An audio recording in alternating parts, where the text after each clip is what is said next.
In this general introduction to Twitter, I'm just trying to give you an overview of the interface so you can kind of get going with the interface. So at the moment, I'm actually viewing my own Twitter account or Twitter profile.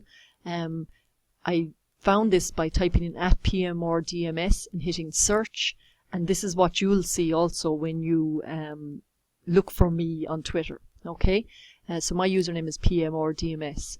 So if you look at it here, you'll see that I have posted 194 tweets. I'm following 113 other usernames, and I have 63 followers. Okay, scrolling down, then you'll see various tweets that I've posted. You'll see the time that I posted them.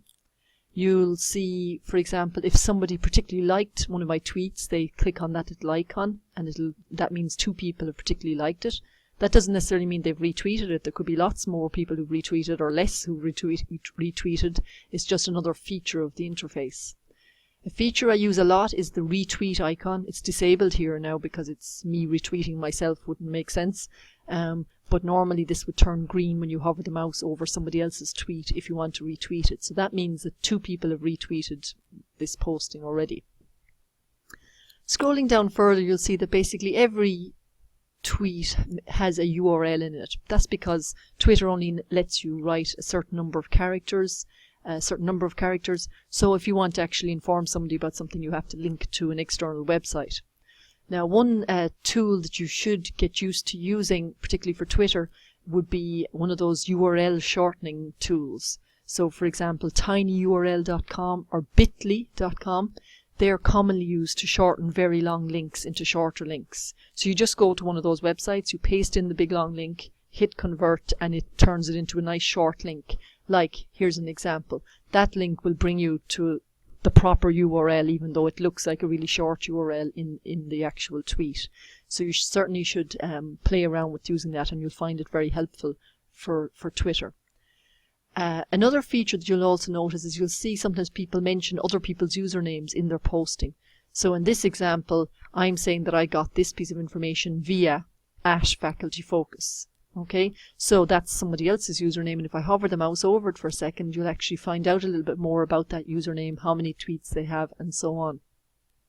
You'll also see that I'm actually not following this person yet, because if you look up here, there's a plus symbol beside the person icon. That means I'm not following them yet, but if I click on it, I will be following them. So you might be wondering then, how have I been retweeting what they've said when I'm not following them? It's because somebody I'm following is probably following them, and I got that tweet that way. Okay. Once you are following something, that little plus icon changes to a little tick mark. Okay. So we have URLs, and we've shortened URLs.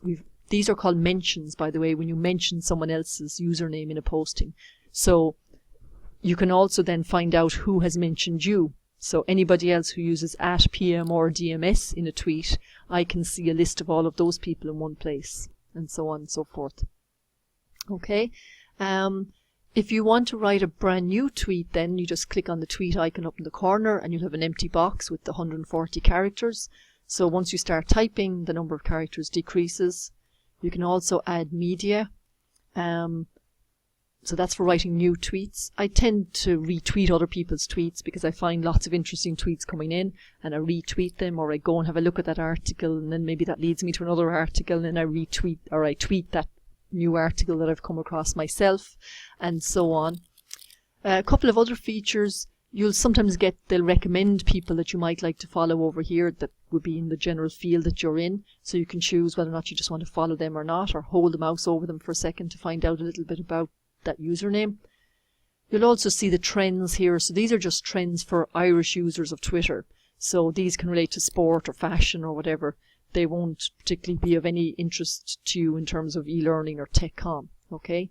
So for the purpose of this module, I want you to use your new username only for posting tweets about e-learning, tech-com, and other related topics. One other feature that I'd like you to use in Twitter is the hashtag. Okay, and people hear about hashtags all the time, but they're not really sure what they mean. So if I type in hashtag EL6052, that just means that I'm looking for tweets where somebody has mentioned the keyword EL6052. Okay, so if I hit enter, I'm going to see who has posted about that. Well, it happens to be me, because I said I'm just joining the hashtag EL6052 discussion. For each of your tweets for this module, when you remember, please try and use hashtag EL6052 somewhere in the message. It can just be at the very end or the beginning, wherever you like. It doesn't have to be a perfectly formed sentence like that. But if you try and remember to include it, it means that anytime any of us type in hashtag EL6052 up there, we'll get back a list of all the postings that your classmates have made for this module. So it's a nice way of categorizing all the postings about a particular topic. In this case, the topic is EL6052. It could just as easily be, we might say, oh, I'm really interested. Who else is talking about e-learning? Let's type in hashtag e-learning. Has anyone else mentioned e-learning? Well, they have. All of these people mention hashtag e-learning. But there you can see it mentioned there. There it's mentioned again, and so on. Okay? So I would suggest that you show put a bit of thought into using hashtags, in the sense that some people get carried away and the bulk of their tweet is made up of hashtags just because they're trying to get their tweet to be seen by more people, okay? And they just end up having a whole load of hashtags, which are basically like the equivalent of writing a whole load of keywords in your message. That's not really useful to people. So try and focus them. So if it's hashtag technical writing, that's fine. Hashtag e-learning, hashtag blogging tools, whatever it is, so that you're facilitating other people who search for hashtag blogging tools, that they'll get a relevant tweet about blogging tools. Okay?